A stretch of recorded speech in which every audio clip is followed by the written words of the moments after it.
আমি আজ শিব মহাপুরাণের দ্বিতীয় পর্ব শুরু করছি।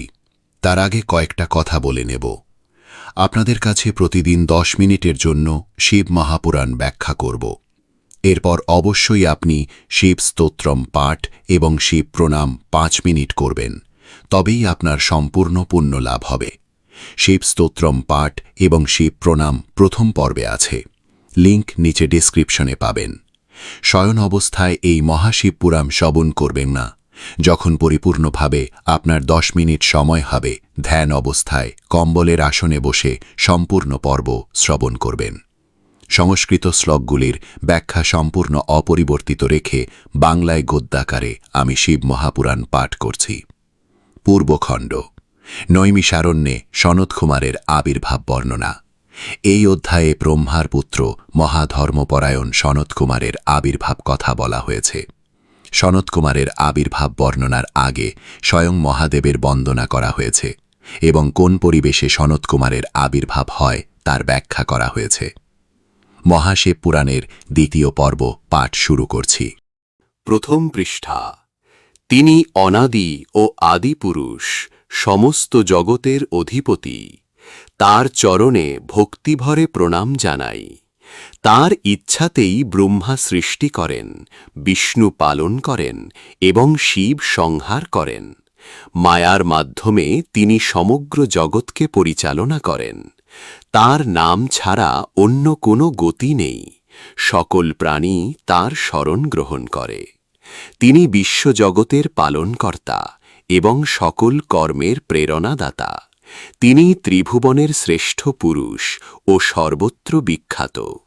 তিনি জ্ঞান স্বরূপ এবং সমগ্র সৃষ্টির উৎস। তার হাতেই সমস্ত জগতের সৃষ্টি ও স্থিতি নির্ভর করে। তিনি ভক্তদের রক্ষা করেন এবং দুঃখ দূর করেন। তার কৃপায় জীবের কল্যাণ সাধিত হয়। তিনি মহামায়ার অধিপতি এবং সকল দেবতার মধ্যেও শ্রেষ্ঠ। তার উপস্থিতি ছাড়া কোথাও কিছুই সম্ভব নয়। দ্বিতীয় পৃষ্ঠা। যিনি নিজের অর্ধাঙ্গে নারীকে ধারণ করেছেন, অর্থাৎ অর্ধনারীশ্বর রূপে বিরাজমান। তিনি নানা রূপে নৃত্য ও সঙ্গীতের মাধ্যমে অপূর্ব সৌন্দর্য প্রকাশ করেন। তিনি অনুগ্রহ করে সমগ্র জগতের কল্যাণ সাধন করেন এবং অন্তর থেকে পৃথিবীকে রক্ষা করেন। তার মহিমা এতই অসীম যে তা চিন্তা করেও সম্পূর্ণরূপে বোঝা যায় না। তিনি সকলের পরিচিত শূলধারী মহাদেব। তার চরণে একান্ত ভক্তি রেখে ঋষিগণ শিব পুরাণ বর্ণনা করেন। শিবের ধ্যান, শিবের জ্ঞান এবং শিব নামই জীবনের মূল সার। তার নাম ছাড়া সত্য ভক্তি লাভ করা যায় না। এরপর নরোত্তম নারায়ণ ও নরকে প্রণাম জানিয়ে কলিযুগের জয়ধ্বনি উচ্চারণ করুন। ভারতের মধ্যে প্রসিদ্ধ নৈমিষারণ্য কাননের বর্ণনা। এই পবিত্র স্থানের দর্শন করলে পাপ নাশ হয় এবং পুণ্য বৃদ্ধি পায়। বনটির শোভা এতই মনোরম যে স্বর্গের সৌন্দর্য তার কাছে ম্লান মনে হয়। সেখানে হিংসা, দেশ, শোক বা দুঃখের কোনো স্থান নেই। সর্বদা পরম আনন্দ বিরাজ করে। সুন্দর বৃক্ষরাজি বনটিকে আরও শোভাময় করেছে। হংস হংসীরা জলে বিচরণ করছে। হরিণেরা নিজেদের শাবক নিয়ে আনন্দে ঘুরে বেড়াচ্ছে। বাঘ ও হরিণ একসঙ্গে খেলছে। নুকুল ও সাপও সেখানে মিলেমিশে আছে। গাছের ডালে বসে ময়ূর নাচছে এবং কেকাধ্বনি করছে। কোকিলেরা কুহু কুহু স্বরে গান গাইছে, যা বিরহী মানুষের মনকে আরও ব্যাকুল করে তোলে। মৃদু মলয় বাতাস প্রবাহিত হচ্ছে, যা সকলের প্রাণ জুড়িয়ে দেয়, যদিও বিরহীদের মন আরও অস্থির হয়ে ওঠে। মৌমাছিরা ফুলে ফুলে ঘুরে মধু সংগ্রহ করছে এবং গুনগুন স্বরে গান গাইছে। সেই নৈমিষারণ্যে ভক্ত, ভগবান ও প্রকৃতির অপূর্ব মিলন ঘটেছে। সেখানে মনোরম সরোবর রয়েছে, যার শীতল জলে নানা জলচর পাখি বিচরণ করছে। সব প্রাণী আনন্দের সঙ্গে ঘুরে বেড়ায়, কোথাও কোনো হিংসা বা কান্না নেই। বহু যোগী ও ঋষি সেখানে বাস করেন।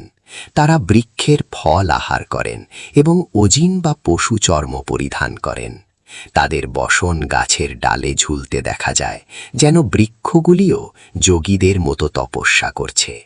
এই স্থান অত্যন্ত পবিত্র এবং পাপ নাশকারী। সেখানে বাস করতেন কৃষ্ণ দ্বৈপায়ন ব্যাসদেব। তার পিতা ছিলেন পরাশর ঋষি এবং মাতা সত্যবতী। তিনি ছিলেন মহাধর্মপরায়ণ, ব্রহ্মর্ষি সম মহাজ্ঞানী ও শাস্ত্র বিশারদ পণ্ডিত। তিনি বহু ঋষি ও শিষ্য দ্বারা পরিবেষ্টিত হয়ে বসেছিলেন এবং তাকে দেখে পদ্মজনী ব্রহ্মার মতো মনে হচ্ছিল।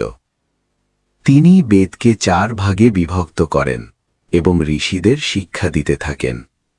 তিনি ছিলেন শ্রেষ্ঠ কবি ও জগতের প্রকৃত জ্ঞানী। তার অসংখ্য শিষ্য পৃথিবীতে ছড়িয়েছিল। সব শিষ্য ও ঋষিরা আনন্দ চিত্তে দিব্য কুশাসনে বসে বিভিন্ন শাস্ত্র আলোচনা করছিলেন। তাদের মধ্যমণি হয়ে ব্যাসদেব বসেছিলেন, যেন আকাশে উদিত চাঁদ। এমন সময় হঠাৎ সেখানে ব্রহ্মার পুত্র মহাধর্মপরায়ণ সনত কুমারের আবির্ভাব ঘটে। তাকে দেখে সকল মুনি ঋষি অত্যন্ত আনন্দিত হন এবং পাদ্য ও অর্ঘ্য দিয়ে সম্মানের সঙ্গে পূজা করেন। পূজা গ্রহণের পর ব্রহ্মাপুত্র সনত কুমার কুশের আসনে উপবেশন করেন। তৃতীয় পৃষ্ঠা। কুশের আসনে উপবিষ্ট হয়ে সনত কুমারকে সকল মুনি ও ঋষিগণ নানা প্রশ্ন করতে লাগলেন। তারা জানতে চাইলেন শিবলিঙ্গের পূজার নিয়ম কি, শিবের আরাধনা কেমনভাবে করতে হয় এবং তার প্রসাদের মাহাত্ম্য কত মহান। এছাড়াও তারা মূর্তির বিভিন্ন প্রকার, পূজা বিধি, মন্ত্র ও ধ্যানের পদ্ধতি এবং আবর্তিক বিধিসহ নানা আখ্যান সম্পর্কে জানতে আগ্রহ প্রকাশ করলেন। ঋষিগণ যথাযথ নিয়মে নিজেদের আসনে বসে পড়লেন। প্রত্যেকে নিজের বয়স ও মর্যাদা অনুযায়ী উচ্চ বা নিম্ন আসনে স্থান গ্রহণ করলেন। পবিত্র আসনে বসে ব্রহ্মাপুত্র সনৎকুমার ভক্তিভরে শাস্ত্রকথা আরম্ভ করলেন। তিনি শিবপুরাণের অমৃতসম কাহিনী বর্ণনা করতে লাগলেন। বলা হল, যে ব্যক্তি ভক্তিভরে এই শিবপুরাণ শ্রবণ করে সে সহজেই সংসার রূপ ভবনদী পার হতে পারে। এখানে দ্বিতীয় পর্ব শেষ করছি। পরের দিন তৃতীয় পর্ব আপনাকে পাঠ করে শোনাব। ওম শ্রী শ্রী মহাকাল শিবায় নমঃ।